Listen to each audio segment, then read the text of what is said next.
Muy buenas tardes, bienvenidos a 8 Magazine Ávila. Son las 4:32 hasta las 6 de la tarde, más o menos. Les vamos a acompañar en esta sobremesa, como todos los días, en un magazine abierto en el que queremos proponerles asuntos que esperamos sean de su interés. Vamos a empezar a hablar de fauna en el hielo, de la fauna en el invierno, de cómo subsisten los animales bajo el hielo profundo de Fuentes Claras, en la nieve, los pajaritos, por ejemplo, cómo comen, en fin, unos asuntos que a lo mejor a nosotros nos pasan desapercibidos intentando no resbalarnos por el suelo, pero que los animales también sufren mucho en los inviernos y en Ávila más. Para esto tendremos a Felipe Nebreda, naturalista, que nos contará cosas muy interesantes. También hablaremos hoy de justicia. Nos acompañará Óscar Barrios, él es fiscal, y hoy vamos a hablar de un asunto con mucha contundencia y es los malos tratos. Vamos a ver lo que son los malos tratos, el maltrato, y vamos a lo mejor a circunscribirlo en algunos asuntos determinados, siempre desde el punto de vista de la justicia. También conoceremos más de cerca y profundamente, a fondo, a ASPACE, es la asociación que trabaja para las personas con parálisis cerebral y otras patologías asociadas o afines. Estará con nosotros su presidenta para hablarnos cómo afrontan este episodio difícil y algunos proyectos que seguramente tienen en marcha y que a lo mejor todavía no han visto la luz por esta situación de crisis. Se me ocurre que podemos también irnos a la Universidad Católica de Ávila para ver cómo trabajan, cómo investigan sobre cosas tan curiosas como las flores comestibles, pero no les desvelo más. Y por supuesto terminaremos con música, todo esto con mucho cariño y esperando que estén ahí con nosotros.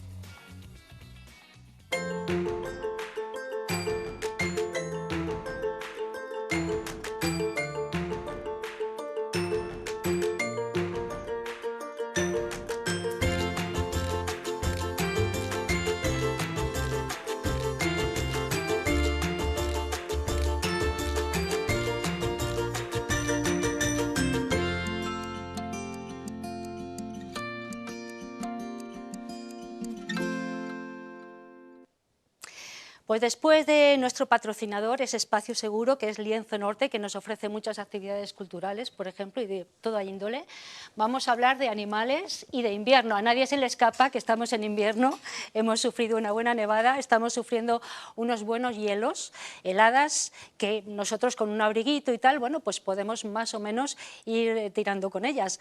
Pero ¿y los animales? ¿Y la fauna? ¿Cómo viven el invierno en Ávila, por ejemplo? Para eso tenemos con nosotros a Felipe Nebreda. Felipe, muy buenas. Ana, buenas tardes. Él es naturalista y nos acompaña para hablarnos de eso. Es que los animales en el hielo, la fauna en el hielo, en la nieve, bueno, es algo duro, ¿no? Sí, realmente es algo que les supone, como decías, igual que a nosotros, pero ellos con otras capacidades de adaptación, les supone ciertos cambios. Sí que es verdad que los animales que tenemos en nuestras zonas en invierno, pues tienen esas adaptaciones fisiológicas o de comportamiento que les permite sobrevivir a estas circunstancias. Otras especies que no serían capaces de hacerlo, lo que han hecho es, antes de la llegada de estos fríos, pues marcharse, emigrar a sus cuarteles de invernada en la zona africana o subsahariana, en sitios donde el tiempo y las condiciones son más benignas y no nos acompañan durante el invierno. Pero por contra recibimos a especies que durante el verano están en Europa y se vienen a pasar el invierno con nosotros. Como la grulla. Como la grulla, que por hemos ejemplo, hablado de ella ya. Eso es, que sí. es uno de los más emblemáticos animales invernantes que tenemos aquí, que bueno, que ahora mismo están pasando las noches con las patas heladas, literalmente, porque duermen dentro de una laguna y esa laguna se puede helar durante la noche. En el oso tenemos un buen ejemplo que además todos podemos seguir de nuestras casas con esos sistemas de televisión a través de la página web del centro de interpretación, podemos ver en directo ese comportamiento. O sea que realmente, aunque parecen unas condiciones muy duras, y seguro que lo son, están adaptados para superarlas. Claro, estos días con la nieve, además con un grosor importante, los hielos repetidos y paulatinos, hemos visto Fuentes Claras como hacía muchos años. Bueno, casi todos los inviernos se congela un poquito, pero este año tenía un grosor importante. Y ahí en Fuentes Claras hay mucha fauna, ¿no?, que cohabita. Por ejemplo, ¿qué nos podemos encontrar en Fuentes Claras y cómo están pasando ahora esta situación de no poder sacar la cabeza? Claro, bueno, lo que tenemos por debajo del agua seguramente sea lo que mejor adaptado esté. La fauna ictiológica, los peces, al final no necesitan asomarse siempre que tengan oxígeno suficiente dentro del agua. Entonces, en ese sentido, es una bueno, realmente no necesitan tener esa adaptación porque mientras haya agua en estado líquido, ahí lo vemos la parte superficial y eso Ahí se puede puede tener, patinar. sí, perfectamente, Sí. y puede tener igual unos grosores de 15, Mira, y 20 tenemos centímetros. huellas de animales, ¿no? Claro, porque eso, los que te decía, los que están debajo del agua no tienen problema realmente mientras haya movimiento y oxigenación del agua, y los que están fuera sí que son los que tienen que adaptarse. Para ellos cambian las condiciones, principalmente para las aves acuáticas. Ujú. Vamos a pensar en los patos, las distintas especies de patos, los cormoranes, especies que en condiciones normales estarían nadando buscando alimento, esos sí que tienen que desplazarse para poder encontrar ese alimento, porque lógicamente ahí no tienen acceso a él. Su estrategia, moverse de sitio. Se llama fugas de tempero, técnicamente es cuando determinadas especies abandonan el lugar en el que están ubicados para buscar sitios con condiciones más benignas. Seguramente con un desplazamiento relativamente corto estén encontrando balsas o zonas de agua donde pueden encontrar ese alimento. Entonces esa principal adaptación, seguramente de las más sencillas, es hacer esos desplazamientos, ciertos movimientos hacia zonas más benignas. Quien lo va a tener un poquito peor son otra serie de especies, por ejemplo anfibios y reptiles, sobre todo los anfibios que están muy ligados, o algunos reptiles como la tortuga que están ligados a esas zonas Y de esos agua. no hibernan, claro. Bueno, algunos sí, Ah, tienen distintas estrategias. Realmente no es una hibernación, sería un letargo. mm, Concretamente, en el caso de anfibios y reptiles se llama brumación, es el término específico. Y bueno, la diferencia entre hibernación y letargo es el periodo de inactividad que tienen. Entonces, cuando las condiciones son muy duras, la estrategia fisiológica que tienen es el bajar su ritmo biológico. Reducen el ritmo cardíaco, reducen la respiración, reducen los movimientos musculares, incluso los digestivos, y pueden estar durante un tiempo, no muy prolongado, por eso es la diferencia con la hibernación, pueden estar en esas condiciones. Pero sí que es verdad que necesitan en algunos momentos, sobre todo, salir para hidratarse, no tanto para alimentarse, sino para hidratarse. Los anfibios lo pueden hacer en una superficie, en unas zonas donde no tengan oxígeno, ya que al ralentizar ese ritmo y tener respiración cutánea, pues pueden permanecer debajo del agua, enterrados debajo de un charco y demás, pero los reptiles sí que necesitan, aunque sea un poquitito de aire. Entonces los reptiles, bueno, pues van a esconderse en pequeñas cavidades entre las piedras o en madrigueras de otros individuos, de otras especies, y ahí van a pasar estas temporadas que son tan duras para ellos. claro, cuando dices que tienen letargos, pero de un tiempo no muy prolongado, ¿a qué tiempo nos estamos Bueno, refiriendo? pues puede ser desde unas poquitas horas, son Sí. capaces de reducir ese ritmo para... Hay que recordar que anfibios y reptiles son animales de sangre fría, toda esa capacidad de regulación es preferible para ellos bajar esos ritmos para no tener ese consumo de energía que el estar activos buscando comida o agua porque les resultaría muy difícil conseguirlo. Pero no son periodos prolongados, desde unas horas, pero lo normal es que sea unos poquitos días, una semana en un caso extremo como estos en los que son unas condiciones muy muy malas, pero no son unos periodos tan largos como pueden desarrollar, por ejemplo, algunos mamíferos como el oso, que igual es el caso más emblemático o más conocido, o el lirón, que es otra de las especies que sí que tenemos en Ávila, que sí que hacen una hibernación pura y los periodos de, pues eso, de tranquilidad o de inactividad son mucho más largos. El lirón y otras especies similares, ¿podemos encontrar en Fuentes Claras qué tipo de especies? Porque hablan de nutrias incluso, ¿no? Sí, lo que pasa es que esas no hibernan. O sea, Ajá, en el entorno de Fuentes Claras sí que podríamos encontrar lirón, es un pequeño mamífero como un sí, ratoncillo, sí. en cuanto a animales que puedan hibernar. Otros animales que se tengan que adaptar, y muy bueno sería, por ejemplo, para ver las huellas, sí que hay presencia de nutrias de modo puntual en Fuentes Claras, bisones, otras especies que se acercan a cazar. Pero bueno, a nivel de mamíferos en ese entorno, pues tenemos el conejo, tenemos el jabalí, ya son animales un poquito más grandes que no realizan ese fenómeno de la hibernación. Bueno, es un aspecto, el de Fuentes Claras y la fauna que cohabita allí y que intenta sobrevivir en estos periodos de hielos que hemos visto. Pero hay otros animales a los que vemos muy familiares además, que ahora lo están pasando mal, que son todos los pajarillos que tenemos Sí, en Ávila, que son muchos, ¿no? Y sí, que andan buscando comida como pueden. Por eso claro. has traído aquí algunos comederos, que luego hablamos de ello. Sí, porque es una herramienta muy sencilla y que les puede Sí, ayudar un montón, sobre todo en entornos urbanos. Los pequeños pajarillos, el gorrión, el jilguero, los pardillos, los petirrojos, todas estas pequeñas especies tienen un metabolismo muy alto, muy activo. Y ahora todo su afán, ahora que están fuera de época reproductiva, básicamente es la supervivencia. Y en estas condiciones tan duras que tenemos ahora, pues tienen que esforzarse un poco más. Con ese metabolismo tan alto y su temperatura corporal, que está por encima de la nuestra, su forma de sobrevivir a las noches o a estos fríos tan duros es con la ingesta de comida. Y justo ahora, en esta época tan dura, es cuando más difícil lo tienen. Los pájaros insectívoros ahora tienen muy poca disponibilidad de insectos, no, hay muy pocos que sean insectívoros estrictos y lo que hacen es comer pues, otro tipo de alimentación, pero claro, la nieve lo ha sepultado. Entonces, pues todos lo hemos visto estos días pasados, para nosotros sería muy difícil el poder encontrar cualquier cosa debajo de esos tomos de nieve tan grandes, así que para un pajarillo mucho más. Aún así se las ingenian, se mueven, como decía, todo su afán es conseguir alimento, pero en ese sentido, en entornos urbanos especialmente, esa disponibilidad de alimento a veces es más complicada. Por eso pequeñas medidas como los comederos, o sin necesidad de un comedero estricto, aportar comida en determinados sitios, o simplemente limpiar de nieve una pequeña zona de un jardín, pues les puede venir muy bien y ayudarles mucho a sobrevivir. Y eso lo puede hacer cualquier ciudadano. Desde No luego. necesitas instalar un comedero de estas características, como los que tenemos en la mesa, que ahora vamos a poder ver de forma un poco más precisa, sino a lo mejor pues echar unas miguitas de pan sobre la nieve, limpiar, como tú decías, un trocito de nieve para que ellos encuentren cosas. Pan, ¿qué otras cosas? Alpiste, no sé. Claro, a ver, cualquier alimento no procesado les va a venir bien. Lo ideal, pues alpiste como tenemos ahí, frutos secos que no estén tostados ni fritos, tienen que ser naturales porque esas sales les pueden venir mal, cachitos de pan, aunque el pan sí que tenga sus procesos y tenga azúcar y sales, pero bueno, tampoco vamos a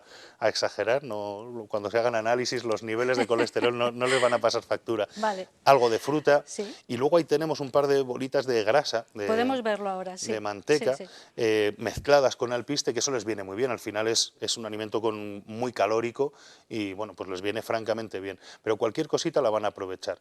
Entonces, bueno, en cualquier caso, el poder, y aquí lo que vemos es una pequeña bandeja, una tapa, esto puesto en cualquier sitio, les va a venir fenomenal. Un poquito de fruta, cualquier fruto seco, como decía, pan, restos de comida, el alpiste le viene bien. Y en cuanto un pájaro lo detecte, tiene un efecto llamada muy bueno, ellos están todo el día dedicados a buscar comida, y realmente es algo que funciona y que a los pájaros les ayuda un montón y a nosotros, la parte egoísta también, nos permite disfrutarlos. Vamos a tenerlos más o menos localizados, los vamos a tener cerca y bueno, pues ver el comportamiento de las aves en un comedero pues es interesante.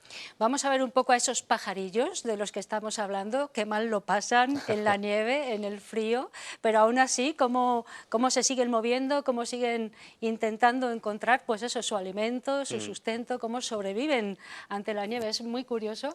¿Estos son comederos que habéis instalado vosotros? Eso es, estos ¿Sí? son del Centro Medioambiental San Nicolás, son comederos además hechos por los participantes de alguno de nuestros talleres y bueno, pues estos días estaban hasta arriba de actividad.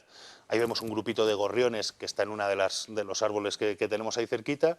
Esto es la base de uno de los comederos. Es curioso porque hay especies como este, por ejemplo, el pinzón, que no le gusta subir al comedero. Se queda abajo esperando a aprovechar los restos que otras especies les tiran. Ahí en este grupito vemos también verderones, sobre todo pinzones, el gorrión común, que es el más frecuente, ahí le tenemos impertérrito el tío aguantando la ventisca, y ya veis un par de estructuras tan sencillas como estas, el carbonero común, una preciosidad, pues les viene muy bien. Aquí sobre todo les ponemos alpiste, siempre bolas de sebo, que estas son, vamos, la mayor golosina, hay buenas peleas por ellas, incluso aves más grandotas, las urracas, por ejemplo, siempre acuden también a comerla, algo de frutos secos, fruta, y bueno, ahora estos días estamos bajando a diario. Nosotros los comederos empezamos con ellos en invierno, ahí sí que somos estrictos, a finales de diciembre, aunque el tiempo venga un poquito peor, o sea, las malas condiciones sean posteriores, lo metemos en invierno. Lo aguantamos todo el invierno y a final del invierno ya vamos reduciendo la cantidad y sobre todo quitándoles determinados, sobre todo la grasa y la fruta, porque bueno, en ese momento lo que realmente necesitan cuando empieza la temporada de cría son proteínas. Aquí lo que le estamos aportando es grasa, pero bueno, también van a tener más disponibilidad esas proteínas a través de insectos, de artrópodos, de gusanos, la van a tener más disponible en el campo. Bueno, pues es lo que nos ha estado contando Felipe Nebreda. Él es naturalista, es también uno de los monitores del Centro Medioambiental de San Nicolás, por eso nos hablaba de ese centro, de esos comederos que han instalado para los pájaros, y hemos querido hablar de la fauna en el hielo y en la nieve, algo que a lo mejor nos había pasado desapercibido, pero que conviene tener en cuenta. Pongan unas miguitas de pan, un poco de alpiste, algo de fruta, ahora es muy importante para nuestros pajarillos. Felipe, muchas gracias por haber estado aquí. A vosotros, Ana. Y muy buenas tardes, hasta cuando quieras. Esta Muy es bien, tu casa. nos veremos pronto. Gracias. A ustedes les pedimos que no se vayan, vamos a hacer una pausa publicitaria, pero estamos aquí enseguida con temas interesantes.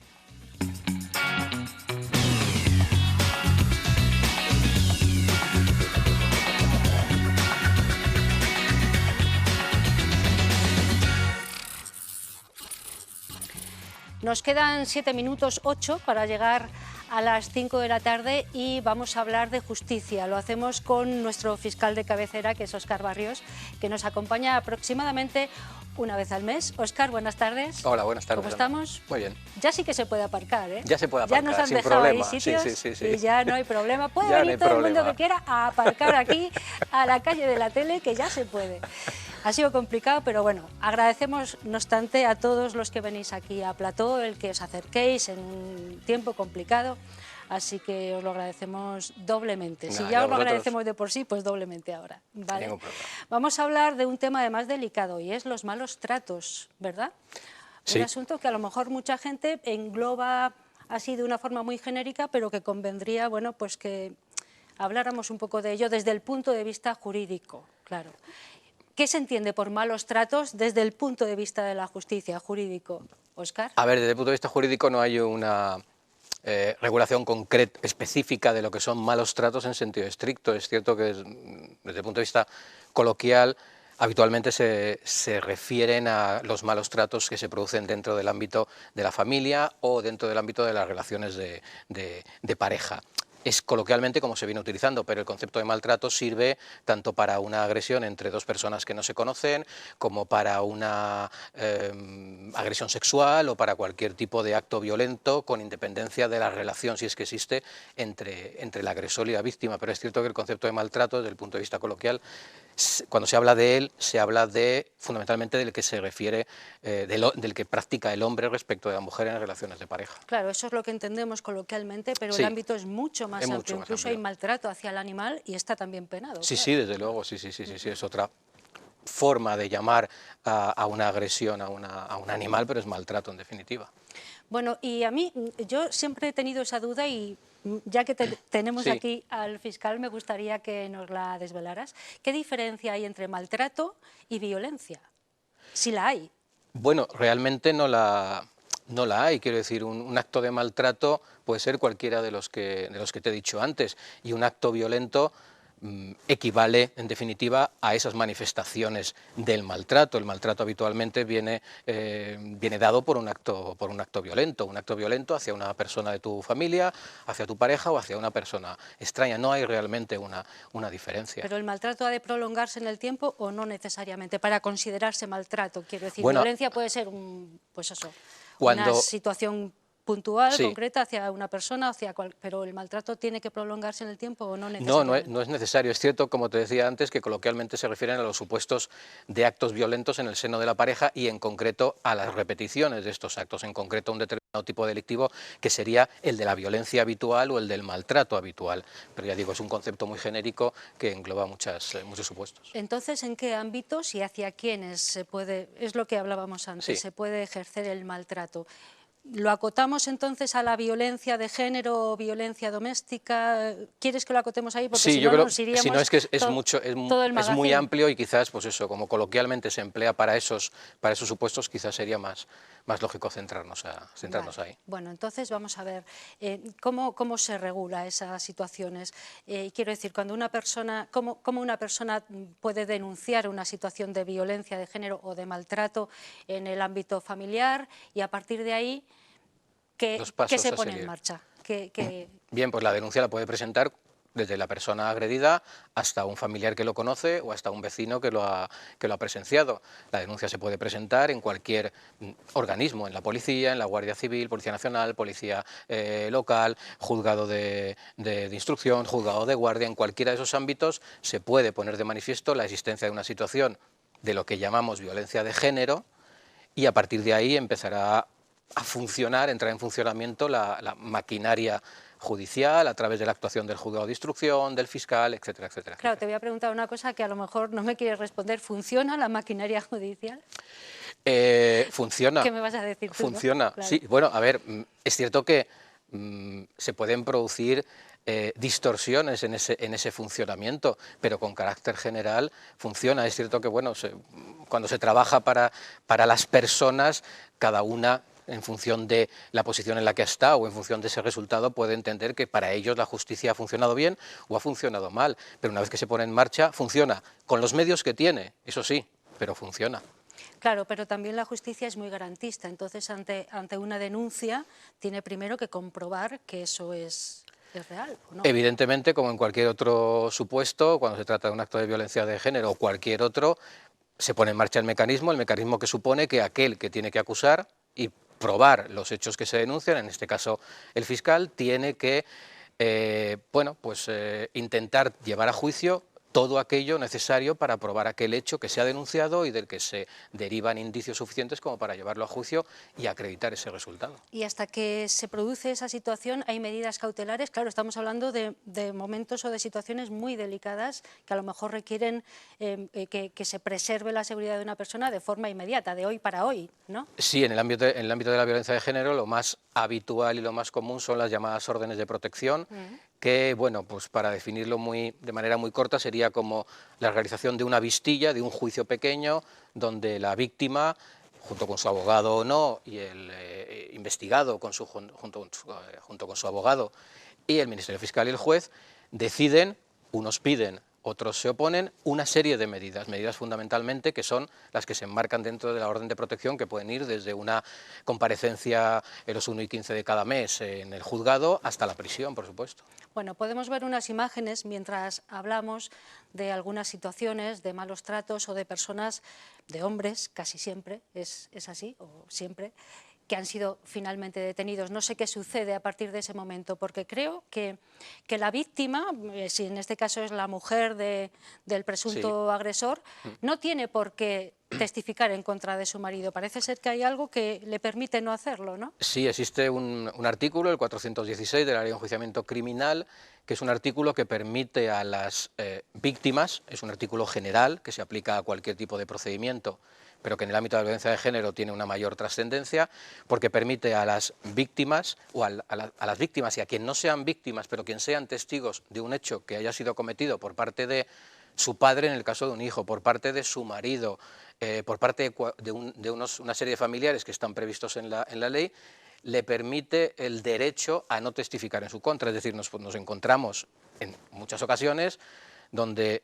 la mujer ha denunciado unos hechos, se ha iniciado esa maquinaria judicial, pero llega el momento del acto de juicio o incluso en el momento en el que se le toma declaración en el juzgado de instrucción, se la informa porque hay obligación de informar de ese derecho que tiene, se acoge a ese derecho y aquello que ha puesto de manifiesto en la comisaría, en la denuncia, después no lo ratifica. ¿Eso qué supone? La trascendencia que supone es que cuando eso ocurre en juicio, teniendo en cuenta que los actos de violencia de género se producen en un ámbito de privacidad, donde habitualmente solo contamos con el testimonio de la víctima, pues evidentemente el procedimiento queda, en cuanto a prueba, bastante cojo, porque si no tenemos el testimonio principal de la víctima, de quien ha iniciado el procedimiento, los juzgados no tienden a condenar cuando no hay una prueba puesta de manifiesto por la verdadera víctima. Nos lo está contando Óscar Barrios, que es fiscal aquí en Ávila. Es un tema delicado porque ahí juega mucho el miedo también y entonces podríamos hablar también del maltrato psicológico, que se entiende por eso. No hay que pegar bofetadas, a veces no, desde luego, no es necesario, ¿no? Situaciones de acoso, situaciones de vigilancia del móvil, de hostigamiento, de insistir constantemente dónde has ido, con quién has estado, dame cuenta de lo que has hecho, de lo que no has hecho, etcétera, etcétera. Eso puede llegar a ser o a constituir un maltrato psicológico sin necesidad de haber una violencia física. Sí, sí. Eso para vosotros también debe ser complicado, ¿no? Quiero decir, estáis estáis tratando a personas muy delicadas emocionalmente, ¿no? Me refiero a las víctimas en este caso. Entonces, quizá requiere un procedimiento diferente o no sé, un acompañamiento distinto. Para eso también ellas, se me caen los papeles, para eso también las víctimas supongo que tienen un apoyo, ¿no? Ahí psicológico, ¿no? Desde luego que hay medidas de apoyo, de acompañamiento para esas personas, para esas mujeres que acuden a presentar una denuncia en esos primeros momentos. Pero evidentemente el procedimiento es igual, se trate de un acto de violencia de género o se trate de un acto de violencia doméstica o se trate de un acto de agresión en el marco de cualquier otra relación que no sea una relación personal. Al final, las garantías para unos y para otros son las mismas y la finalidad que nosotros tenemos a la hora de acudir a los juicios es siempre la misma, intentar averiguar la verdad y conseguir o no una condena en función de las pruebas que haya. Ahora que hablas de la verdad, no sé si nos estamos metiendo en un jardín, pero hay muchas denuncias falsas, ¿se constatan, se pueden constatar o es muy difícil?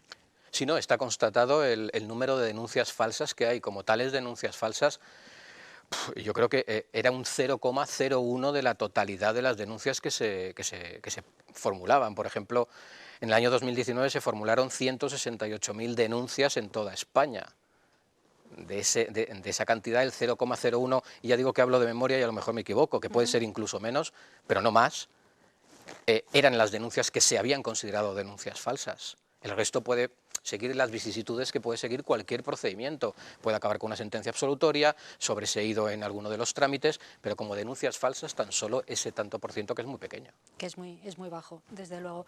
Y antes hablabas, bueno, y hemos venido hablando de la diferencia entre violencia de género y violencia doméstica. ¿Qué diferencia hay? Bueno, a ver, se acotó dentro de la violencia doméstica, aquella que se ejercía sobre personas de tu familia, tus padres, tus hijos, tus hermanos, tu mujer, se acotó, se sacó del concepto de violencia doméstica lo que se llama violencia de género o violencia, más concreto, violencia contra la mujer. Son supuestos específicos donde la violencia se ejerce contra quien has sido o es tu mujer, tu compañera sentimental, etcétera, etcétera, siempre y cuando la relación sea de hombre-mujer, es decir, el agresor tiene que ser un hombre y la víctima tiene que ser una mujer. Esa es fundamentalmente la diferencia. ¿Los procesos de este tipo de delitos o de denuncias son rápidos, suelen ser rápidos? O, bueno, cuéntame un poco. Bueno, a ver, la adopción de medidas cautelares, que es Eso el primer paso, eso es inmediato. Desde el momento en el que se presenta la denuncia, se solicita una orden de protección o no, la solicita el fiscal porque así lo considera oportuno, eso inmediatamente, dado que el juzgado de violencia está, entre comillas, de guardia durante toda la semana, al menos en las horas de audiencia, eso se resuelve de la manera más inmediata posible. El resto de los procedimientos, pues, siguen un poco el cauce temporal que marca el funcionamiento del juzgado. ¿Y hablamos un poco de penas? Bien, sí. Bueno, cuéntame, porque claro, habrá una graduación dependiendo también, claro, sí, de... evidentemente, así por ser muy concreto, una bofetada del hombre a la mujer, ese hecho puntual puede estar castigado con una pena de trabajos en beneficio de la comunidad o una pena de prisión que no es muy alta. Pero lo que es importante es que a ese tipo de penas, bien de trabajos o bien de prisión, va a ir acompañado siempre una pena a mayores, que es la de privación del derecho, la prohibición de acercamiento y de comunicación con la víctima durante un determinado periodo de tiempo, que es importante porque la duración de esa pena siempre será superior a un año a la pena que definitivamente se le vaya a imponer, con lo cual es una garantía más, con independencia de que la pena de prisión se vaya a cumplir o no, de que la pena tiene su efectividad. Aquí en Ávila, ¿cómo estamos, Óscar? ¿Hay muchas denuncias por malos tratos o por violencia de género o doméstica? Vamos a meterlo todo ahí en el mismo Bueno, saco. a ver, no es de las provincias que menos asuntos tenga, tampoco es de las que más, porque no es comparable con otras provincias como por ejemplo Valladolid, pero una equivalencia con provincias como Segovia o Palencia, quizás tenemos un número mayor, al menos porque he podido repasar un poco la memoria del año pasado, dado que estamos redactando la memoria del año actual, y sí había una pequeña diferencia en cuanto a que había más denuncias en el partido judicial de Ávila, pero bueno, tampoco es un poco como en el resto de las provincias. Bueno, estamos más o menos en la media. Igual. Entonces, y ya puestos a pedir a este año, ¿habría algo que tendría que cambiar en la ley para que fuera más efectiva en este ámbito? Bueno, terreno? quizás la modificación de ese artículo 416, de tal manera que las víctimas, cuando sean víctimas, las mujeres, no se puedan acoger a ese derecho a no declarar en contra de su marido, en contra de su pareja, de tal manera que una vez que inician el procedimiento continúe y ese testimonio no quede salvaguardado, entre comillas, por el hecho de acogerse a ese derecho, que en su momento, cuando se redactó el artículo, estaba destinado a proteger a la familia. Cuando tú eras testigo de un hecho cometido por tu padre, por ejemplo, la obligación de no declarar contra él. Pero en el ámbito de la violencia de género, yo creo que es necesario como mínimo contradictorio, una ¿no? modificación. Claro, es Sí, contradictorio es como mínimo en necesario esencia. eso. Sí, sí, sí, sí. Dado que, bueno, alguien que inicia el procedimiento puede echarse atrás, puede no aportar ese testimonio al que cualquier otro ciudadano estaría obligado, y la conclusión es que en muchas ocasiones la sentencia es absolutoria porque carecemos de los medios de prueba suficientes para acreditar ese hecho inicial. Bueno, en este espacio dedicado a la justicia, justo ahora lo hemos dado en llamar, lo que pretendemos es acercar la justicia en términos coloquiales, que la entiendan todos ustedes, y para eso siempre contamos con Óscar Barrios, que nos ha acompañado esta tarde. Pues dentro de un mes aproximadamente podemos hablar a lo mejor de terminología, si te parece bien, o de lo que te parezca oportuno, porque muchas veces la gente se pierde. Les llega un escrito del juzgado y no entiende nada. Sí, no, se habla de delitos penales, de querellas criminales, de demandas, de denuncias, y bueno, tampoco tiene por qué saberlo la gente, pero bueno.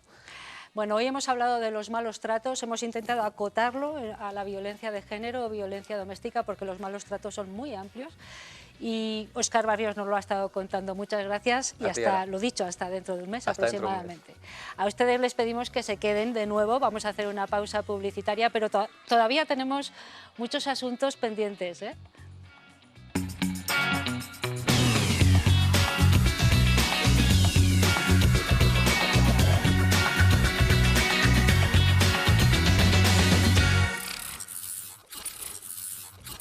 A las 5:16, aquí estamos en directo en 8 Magazine Ávila. Ya saben que es un espacio abierto, todos los martes y los miércoles les acompañamos entre las 4:30 y las 6 de la tarde, con temas que esperamos sean de su interés y que les acompañen en la sobremesa. Si no nos pueden ver después de comer, pues todo esto se lo repetimos de manera íntegra a partir de las 10 de la noche, así que también tienen esa opción. Y ahora, después de la publicidad, vamos a hablar de ASPACE. Es una asociación que trabaja con personas con parálisis cerebral y con otras patologías afines. Nos acompaña su presidenta, Montserrat Barcenilla. ¿Qué tal, Montserrat? Hola, buenas tardes. ¿Cómo estamos? Buenas tardes. Encantada de tenerte aquí en plató, ¿eh? Bueno, igual de estar aquí. Gracias. A ver, es un tiempo complicado.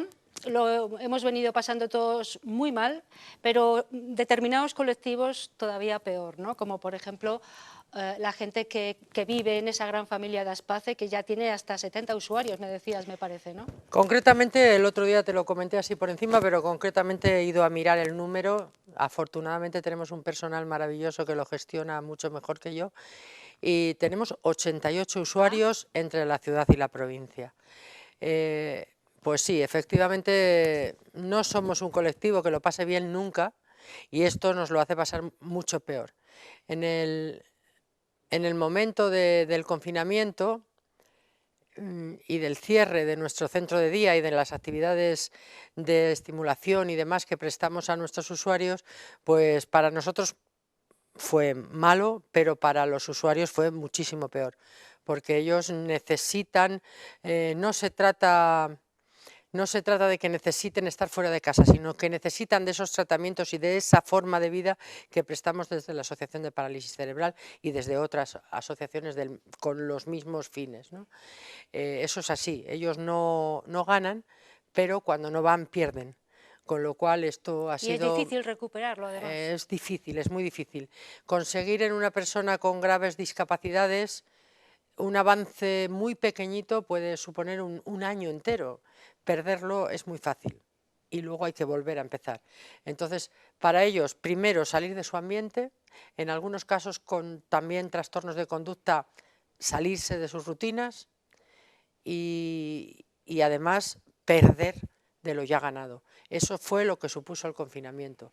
Afortunadamente ahora pues hemos vuelto a trabajar con ellos. Con mucho cuidado. Si quieres hablamos en primer lugar de ese cuidado, de esa prevención que desde ASPACE se lleva a cabo para luchar contra esta COVID que nos tiene fritos. Bueno, pues muchísima, en todos los sentidos, en que el personal tenga que estar perfectamente protegido, con los EPIs muy similares a los que veis en imágenes de hospitales o desafortunadamente en directo en hospitales, teniendo en cuenta además que estas personas, sobre todo aquellos que tienen discapacidad intelectual muy grave, no llevan mascarilla, no tienen que llevarla, pero es que no la podrían llevar, se negarían a llevarla, la arrancarían, la tirarían, con lo cual la prevención por parte de cuidadores, maestros, estimuladores, logopedas, fisioterapeutas tiene que ser todavía mayor y sin embargo con una alegría, con una sonrisa por los pequeños avances como siempre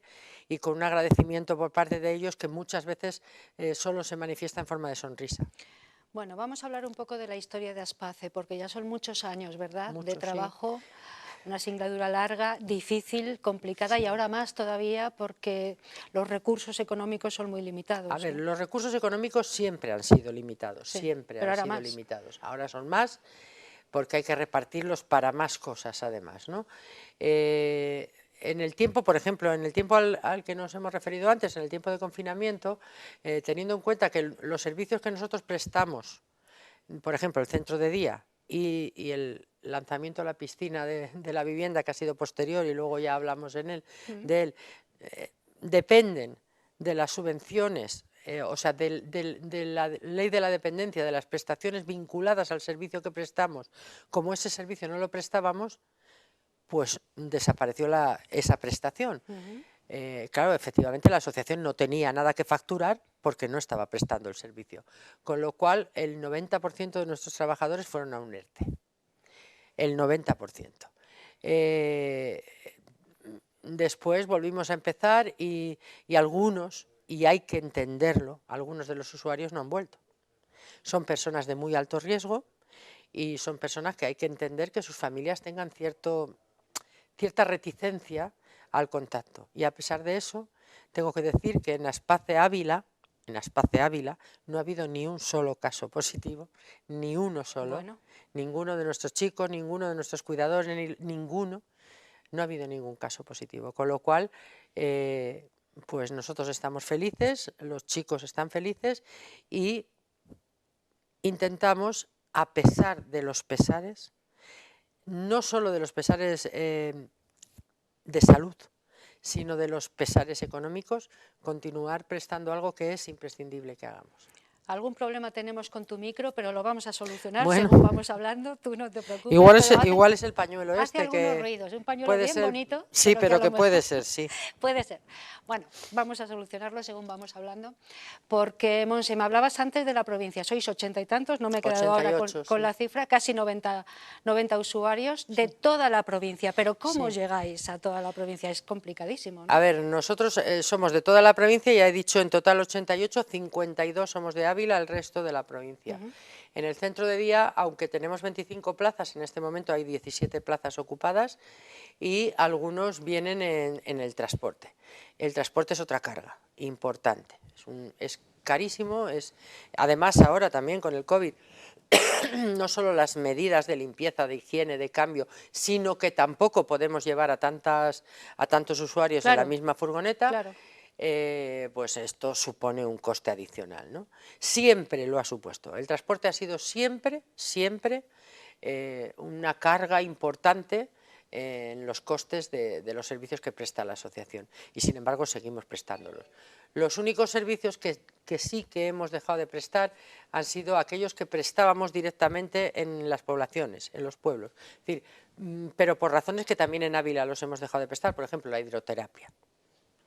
Evidentemente no podemos prestar la hidroterapia, no solo ya porque fuera de la ciudad nos cueste económicamente, sea muchísimo más costosa, sino porque no podemos llevar un grupo de 6 personas a una piscina a la vez, es imposible. Cuando te están diciendo 4 usuarios y nuestros chicos necesitan casi todos un monitor por cada usuario, supondría llevar 2 usuarios cada vez.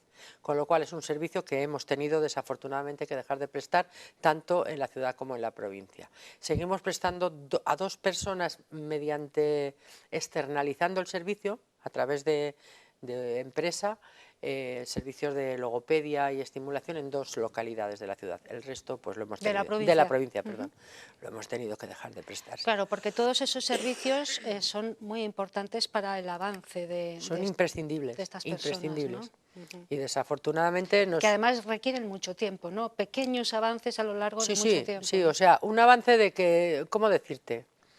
Que un niño pequeño, te voy a poner un caso de un niño pequeño de 4 o de 5 años, consiga colocar las piezas de un puzzle de esa edad en 15 días, para cualquier familia sería un logro importante. En una de las personas a las que nosotros prestamos servicios eso puede suponer 6 meses. Y es el mismo logro. Y es la misma satisfacción para el personal que lo ha conseguido, pero son 6 meses. Hasta una sonrisa, ¿no? Puede Sí, ser hasta algo... una sonrisa o hasta que te reconozcan. Sí. O sea, hasta que reconozcan que lo que tú estás intentando no es una agresión, sino todo lo contrario. Pues también eso cuesta meses y meses de trabajo. Bueno, porque además hay muchos grados dentro de la parálisis cerebral. Hay personas con una patología muy profunda, muy intensa, y otras, bueno, más leves, ¿no? Toda esa graduación también tenéis que trabajarla de alguna manera. A ver, aunque todas las personas de nuestra... Yo creo que son todas, no podría concretarlo, no quiero pasarme de lista, pero yo creo que todas las personas que nosotros atendemos, todas, en el nivel de dependencia, todas son grado 3, y sin embargo sorprendería que algunos de ellos tienen una carrera universitaria terminada. ¿Ah, sí? Sí. Y eso para nosotros también es una satisfacción importante, porque Ávila, dentro de lo que es la Federación Castilla y León, y yo creo que Confederación también, es la que tiene, para lo pequeña que es, un resto de personas con parálisis, o sea, un número de personas con parálisis cerebral con resto intelectual más importante de toda Castilla y León. La proporción, me refiero. Sí, proporcionalmente. Proporcionalmente. Nosotros tenemos algunas personas con una carrera universitaria terminada, alguna persona que está terminándola, alguna persona que está haciendo las prácticas de fin del último año del grado, y para nosotros es una satisfacción, incluso es miembro de la junta directiva, uno de ellos, pero sin embargo su discapacidad es la misma. Es decir, hay personas que tienen multidiscapacidades y además patologías médicas afines a la parálisis, y hay otras pues que solo es física o en algún caso sensorial también, pero es que las dificultades ante la vida son las mismas. Claro, yo precisamente te iba a preguntar por esas patologías afines que muchas veces van unidas a la parálisis cerebral y que, claro, dificultan mucho más el andar por la vida. De eso, ¿no? se trata. O sea, puedes tener una persona con un parálisis cerebral, como digo, que con una, yo qué sé, con decirte, una discapacidad visual o motórica, o incluso una dificultad de hablar, sin embargo intelectualmente sea normal, incluso con dificultades motóricas o no, o que se pueda mover con unas muletas o con un andador, y puedes tener una persona que con una movilidad perfecta o casi perfecta no tiene ningún resto intelectual, no puede masticar, no controla esfínteres, no oye, no ve, tiene epilepsia, tiene trastornos de conducta.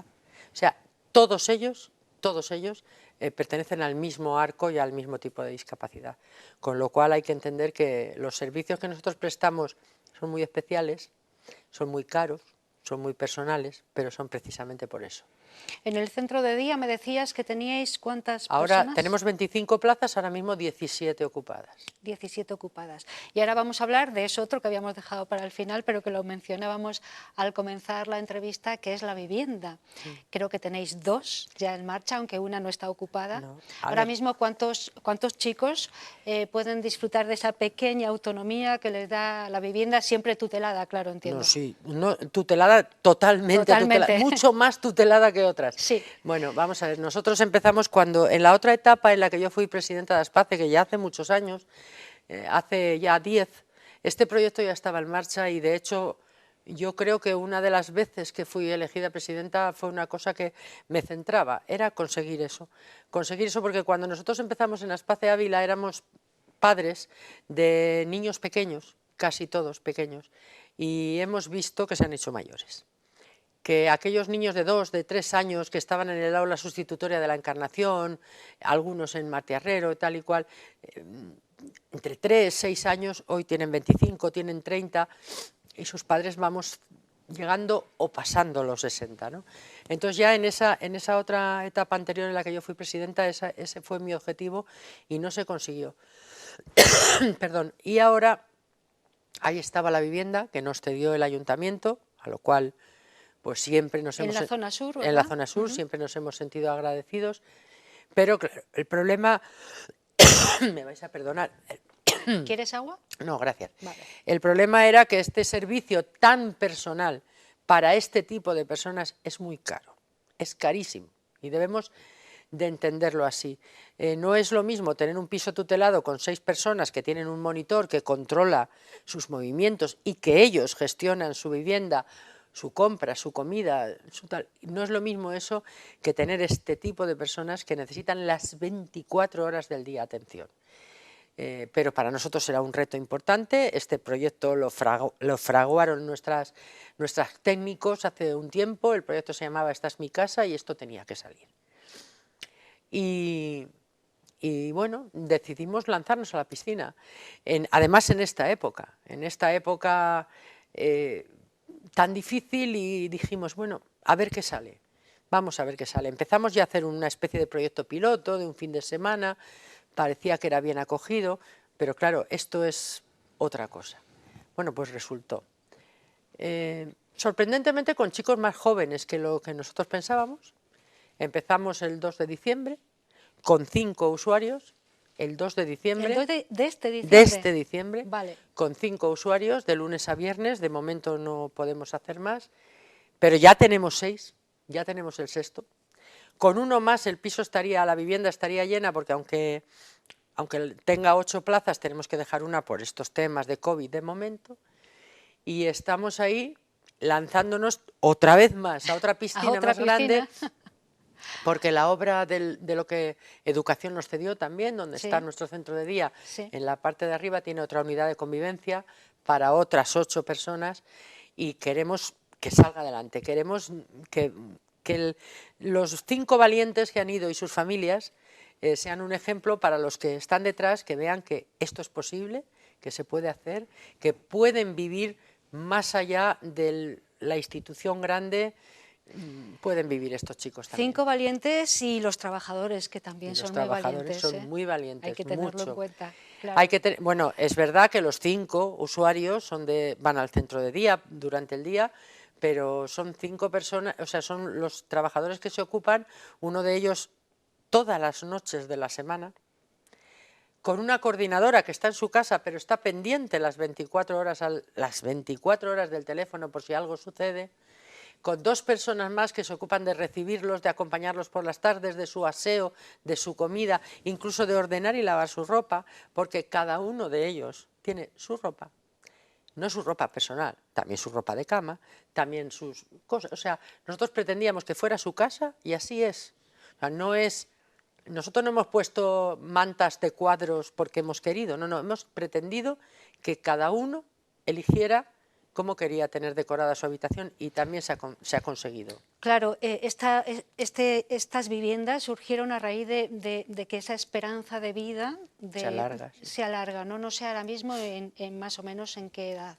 Pues yo exactamente no sé decírtelo, pero sí te puedo decir que nosotros tenemos personas de alrededor de 60 años. Sí. Y también te puedo decir que, por ejemplo, en Aspace, Salamanca, por ponerte un caso, que es un centro es muchísimo más antiguo que nosotros, que tiene residencias, que tiene centros de día, que tiene colegios, que tiene atención temprana, que tiene todo, ahora están embarcados en un proyecto de residencia de ancianos para personas con parálisis cerebral. O sea, claro. Esto antes era impensable. Hay que cambiar un poco ir avanzando los proyectos y los servicios. Efectivamente, porque se hacen mayores, son ancianos, cosa que antes no eran, y necesitan los mismos servicios residenciales que cualquier anciano, pero el mismo apoyo que cualquier paralítico cerebral. Bueno, nos queda muy poco tiempo ya, Monse, pero sí que me gustaría que habláramos un poco de proyectos. Es una época muy mala, pero a mí me apetece que hablemos de proyectos y de cómo afrontar el futuro de la mejor manera posible y con una visión positiva, ¿no? Bueno, pues nosotros queremos que salga la otra vivienda, que las familias tengan confianza en nosotros, recuperar lo que hemos tenido que dejar de hacer por la COVID. Queremos aumentar el servicio de terapias, que es maravilloso cómo después de haberlo dejado de hacer se volvió a recuperar prácticamente entero, incluso con algunos usuarios 3 días o 4 a la semana, chicos que están en edad de educación, que van a colegios, pero que vienen a terapias también con nosotros. Eso aumentarlo si puede ser, porque ha cambiado la forma de ver la vida de estas personas, de las familias. porque estos padres mucho más jóvenes, cuando yo empecé hace 25 años, yo era una madre muy joven, metida en un proyecto que es muy importante, que era en aquel momento se llamaba FEAPS, y yo me involucré también en aquello. Entonces yo era la madre más joven, y ahora resulta que ya no lo soy, que es que ahora vienen otros padres más jóvenes que tienen otra forma de ver el cuidado de sus hijos. Bueno, pues ahí está ASPACE para seguir aumentando esas terapias y todos los servicios que necesiten, asistencia personal, que también tenemos el servicio de asistencia personal, respiros, que también tenemos servicio de respiros, las terapias y todo lo que podamos ir ganando para ellos. Y Y luego además una cosa festiva, Sí. que ojalá pueda ser. Este año pasado a ASPACE Ávila le tocaba celebrar el Día Regional de ASPACE.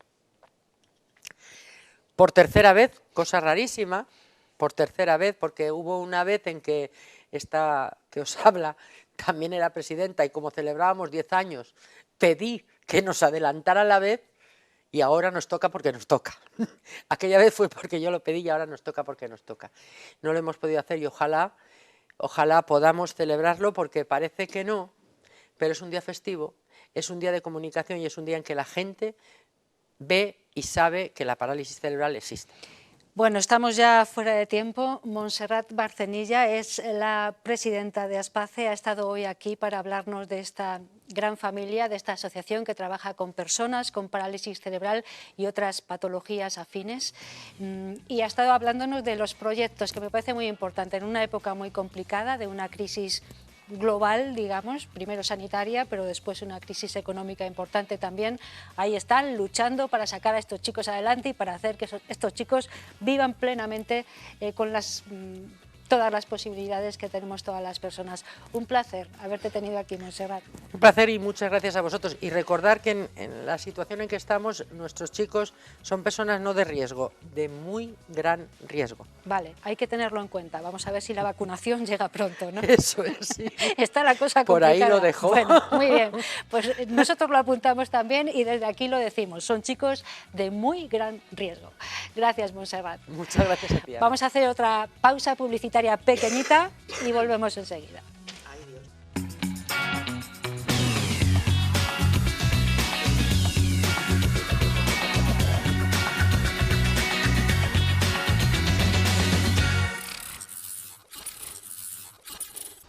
Y ahora vamos a hablar de estudios muy interesantes después de la publicidad y antes de enfilar nuestra recta final, que ya saben ustedes que es musical. Luego aprovecharemos para decirles dónde pueden mandarnos sus vídeos musicales. Pero ahora y después de la publicidad vamos a hablar de estudios muy interesantes. Uno que se está haciendo en la UCAP, que ha concluido que las flores son un alimento muy interesante, son un producto gastronómico en auge y se utilizan flores en muchos platos.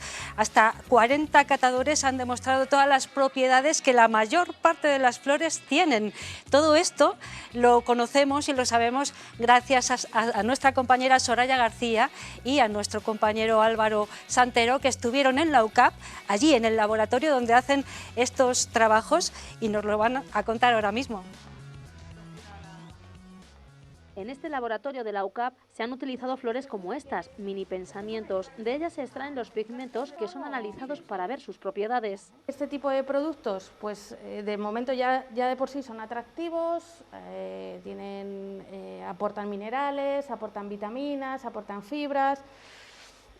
Bueno, pues es una característica muy interesante que teníamos que explotar, y lo que hemos hecho en el laboratorio también ha sido caracterizarlas, es decir, hacer esos análisis físico-químicos y organolépticos para poder saber qué producto es el que estamos sacando al mercado o el que se quiere sacar al mercado a través de esta producción de los centros especiales de empleo, y además aprender a conocer, en este caso, las flores, ¿no? y ver qué más ventajas nos puede dar. Y también contienen antioxidantes. Con un muestreo de unas 40 personas, estas han participado en un análisis sensorial. Con nuestra experiencia hemos ido ajustando un poco los aspectos importantes. La fibrosidad era un aspecto importante, también la jugosidad era un aspecto importante, hablando del producto en fresco, si tenía más o menos dulzor, si era más o menos amargo. El aspecto de la astringencia también, que es un poco la sensación que se nos queda también cuando tomamos las nueces, etcétera. Entonces, bueno, son parámetros que, como os decía, no hay un panel oficial de análisis sensorial, cosa que sería muy interesante. Yo creo que nosotros hemos hecho una buena aproximación y en general, bueno, nos da unos valores pues bastante interesantes. Es verdad que hemos visto más diferencias, no a nivel de edades, donde todos al final son voluntarios, con lo que todo el mundo, la verdad es que presenta bastante curiosidad. Y no ha habido rechazo de este tipo de productos a ninguno de los segmentos de los 20 a los 60 años. Pero sí hemos visto diferencias a nivel del sexo. Las mujeres tienen una percepción un poco más fina, en general, ¿vale?, que en el caso de los hombres. Porque hay que tener en cuenta que la flor comestible puede tener una conservación en fresco para utilizarla en ensaladas o postres y por otro lado ser un producto liofilizado o deshidratado. Esto ya lo podemos aplicar o incorporar en nuestra dieta, en determinadas sopas, por ejemplo, en los purés de los críos, es decir, que sí que tenemos una parte muy interesante a la hora de hacer más agradable la alimentación en casa. Un estudio de la UCAP que puede ser muy útil también en los centros especiales de empleo. De hecho, esta investigación se ha alzado con el tercer premio del concurso Desafío Universidad Empresa. Muy interesante esa investigación, hay pensamientos chiquititos, ya saben, los pueden poner en ensalada o en algunos platos. No solamente hará que los platos sean bonitos, sino que estén sabrosos, por lo que nos acaban de contar. Y ahora sí llegamos a nuestra recta final, como saben, es siempre una recta final musical. Hoy vamos a hacernos eco de un trabajo, de una composición de Germán Alameda. Él es profesor de dulzaina en la Escuela de Música de Ávila y ha hecho un divertimento en blues muy interesante que ha querido mostrarnos a nosotros y a todos ustedes a través de nosotros. Se ha hecho acompañar de dos compañeros suyos de la Escuela de Música que se llaman Jesús, los dos, Jesús García y Jesús Gutiérrez. Están con él en este proyecto, en este divertimento en blues, y con Germán Alameda y su proyecto, su composición, ponemos nosotros el punto y final a 8 Magazine Ávila por hoy. Pero ya saben que mañana tenemos una cita. A partir de las 4:30 de la tarde les acompañamos. Y ya saben también que si quieren enviarnos vídeos musicales para terminar nuestro magazine, pueden hacerlo a grafismo.avila@rtvcyl.es. Es la dirección de correo a la que pueden enviar sus vídeos musicales. Con muchísimo gusto les vamos a ir dando salida, y si podemos incluso hablar con algunos de los compositores o de las personas que intervienen en los vídeos, pues estupendamente. Bueno, con Germán Alameda y con este divertimento en blues ponemos el punto y final por hoy. Mañana a las 4:30 tenemos cita, así que hasta entonces cuídense mucho.